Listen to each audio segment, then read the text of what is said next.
जय श्री कृष्णा। राधे राधे दोस्तों, आप सभी का दिन शुभ और मंगलमय हो। आप सभी पर भगवान विष्णु की कृपा सदैव बनी रहे।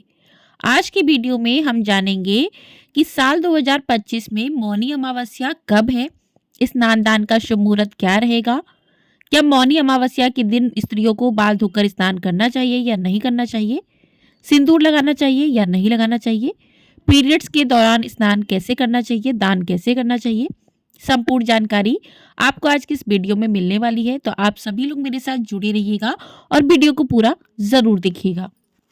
हिंदू धर्म में मौनी अमावस्या को मोक्ष प्राप्ति, आत्मशुद्धि और पितरों की शांति के लिए विशेष माना जाता है। इस दिन ध्यान, मौन और स्नान का विशेष महत्व होता है। हर साल माघ मास के कृष्ण पक्ष की अमावस्या के दिन मौनी अमावस्या मनाई जाती है। तो हमारे सनातन धर्म में इस अमावस्या का, इस दिन का इतना महत्व क्यों है? आध्यात्मिक महत्व है। मौनी शब्द का अर्थ होता है मौन रहना, और अध्यात्म में मौन रहने का विशेष महत्व और लाभ बताया गया है। मौन रहना एक आध्यात्मिक साधना की तरह होता है। मौनी अमावस्या में भी मौन रहने की सलाह दी जाती है। इस दिन मौन व्रत धारण करने से आत्मा की शुद्धि होती है और मन शांत होता है। मौन रहकर व्यक्ति ध्यान और आध्यात्मिकता की ओर अग्रसर हो सकता है। मौनी अमावस्या ध्यान, योग और साधना के लिए सबसे उत्तम दिन माना गया है। माना जाता है कि इस दिन ध्यान और भक्ति से भगवान विष्णु और शिव जी की कृपा प्राप्त होती है। इसके अलावा मौनी अमावस्या पितरों को प्रसन्न करने और उनकी आत्मा की शांति के लिए भी अर्पित है। इस दिन तर्पण, पिंडदान और अन्नदान से पितरों की कृपा प्राप्त होती है। और इस साल 2025 में तो मौनी अमावस्या और भी अधिक महत्वपूर्ण होने वाली है। अभी प्रयागराज में महाकुंभ चल रहा है और महाकुंभ में एक शाही स्नान मौनी अमावस्या पर भी किया जाता है, क्योंकि मौनी अमावस्या के दिन गंगा, यमुना या अन्य पवित्र नदियों में स्नान करना अत्यंत पुण्यदायी माना जाता है। मान्यता है कि इस दिन स्नान करने से पापों का नाश होता है। विशेषकर प्रयागराज के संगम में स्नान का महत्व कई गुना बढ़ जाता है। मौनी अमावस्या के दिन ब्रह्म मुहूर्त में स्नान करना सबसे शुभ माना जाता है। इस अवधि में स्नान दान करने से आपको देवताओं का आशीर्वाद प्राप्त होता है, जिससे आपके जीवन में शुभ फलों की प्राप्ति होती है और आपको हर कार्य में सफलता हासिल होती है। इसके अलावा इस समय प्रयागराज में 144 साल के बाद वाला महाकुंभ भी लगा है। ऐसे में मौनी अमावस्या के दिन महाकुंभ में स्नान करने करके आप अपने सभी पापों से मुक्ति पा सकते हैं। साथ ही मौनी अमावस्या पर इस बार मकर राशि में एक साथ सूर्य, बुध और चंद्रमा विराजमान होकर त्रिवेणी योग बनाएंगे। इसी के साथ इन सभी पर गुरु की नवम दृष्टि भी रहने वाली है और शुक्र का मीन राशि में होने से मालव्य राज योग भी बना रहेगा।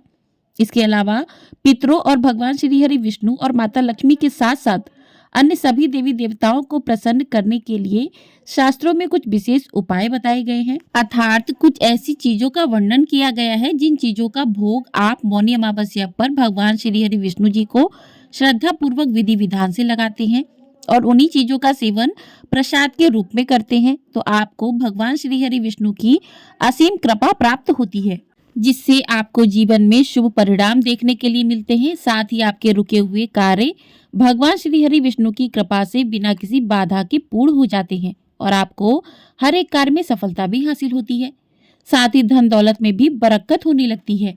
इसके अलावा घर से नकारात्मक ऊर्जा का दुष्प्रभाव भी दूर हो जाता है और घर में सकारात्मक ऊर्जा का वास होता है, जिससे घर में सुख समृद्धि बनी रहती है।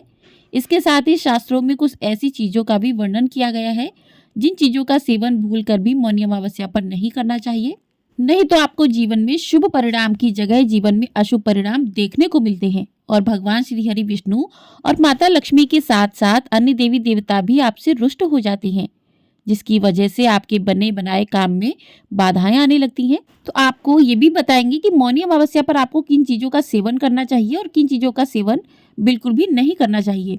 तो आपको अमावस्या पर भगवान विष्णु को किन चीजों का भोग लगाना चाहिए, तो भगवान विष्णु को आप गंगा जल और तुलसी, तो मौनी अमावस्या पर गंगा जल और तुलसी का उपयोग जो है पूजा में अनिवार्य रूप से करना चाहिए, क्योंकि गंगा जल को भगवान विष्णु के चरणों में अर्पित करना पवित्रता का प्रतीक माना जाता है। इसे पूजा के दौरान सभी सामग्री के साथ मिलाकर प्रयोग करना चाहिए। इसके अलावा तुलसी भगवान विष्णु की प्रिया है, तो इस दिन जो है भोग में आप तुलसी अवश्य शामिल करें।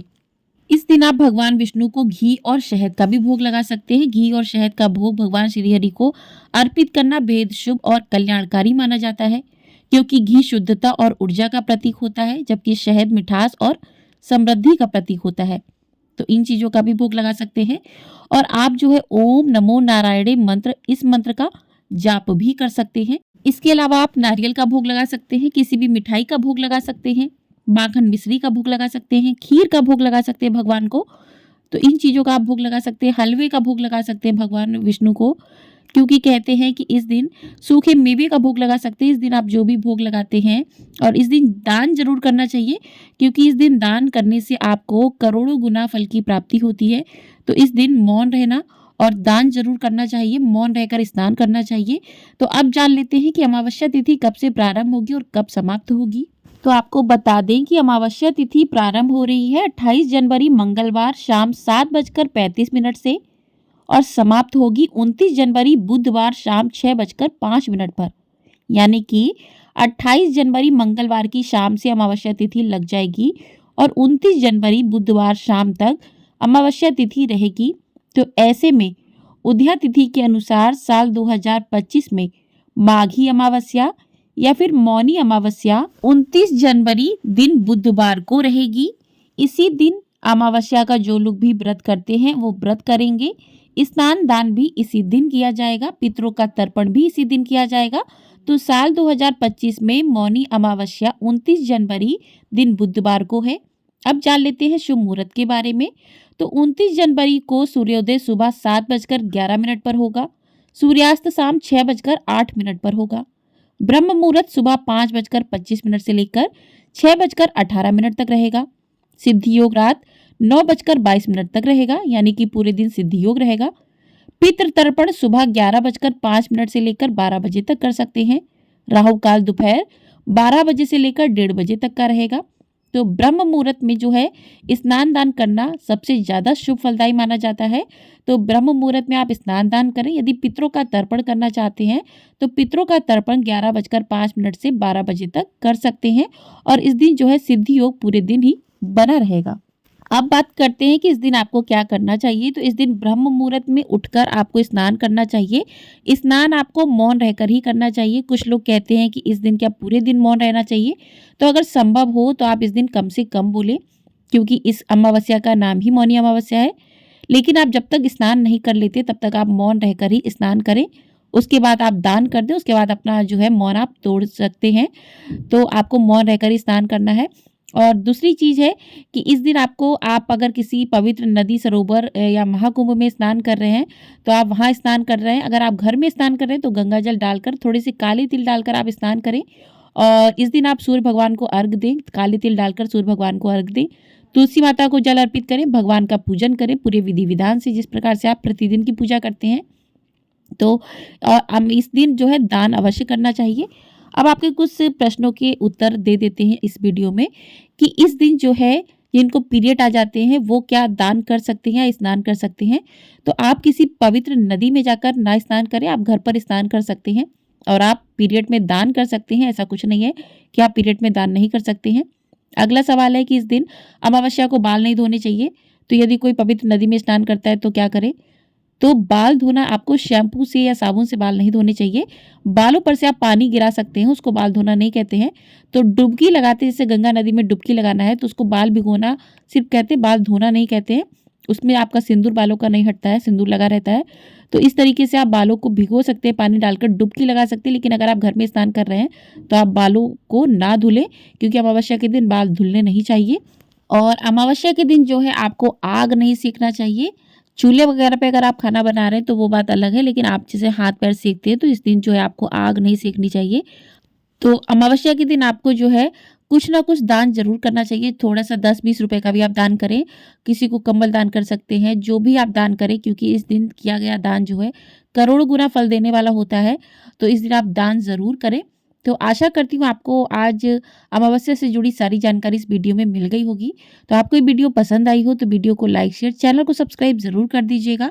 आपको हमारे चैनल पर मौनी अमावस्या की कथा भी सुनाई जाएगी, और साथ ही आपको माघ मास महात्म के अध्याय भी प्रतिदिन सुनाए जा रहे हैं। यदि आपने उन अध्यायों को नहीं सुना है तो आप अध्यायों को सुन सकते हैं और इस वीडियो को ढेर सारा प्यार अपना जरूर दीजिएगा। और अगर आपका कोई क्वेश्चन है तो कमेंट बॉक्स में जरूर लिखिएगा। जय श्री कृष्णा। राधे राधे दोस्तों।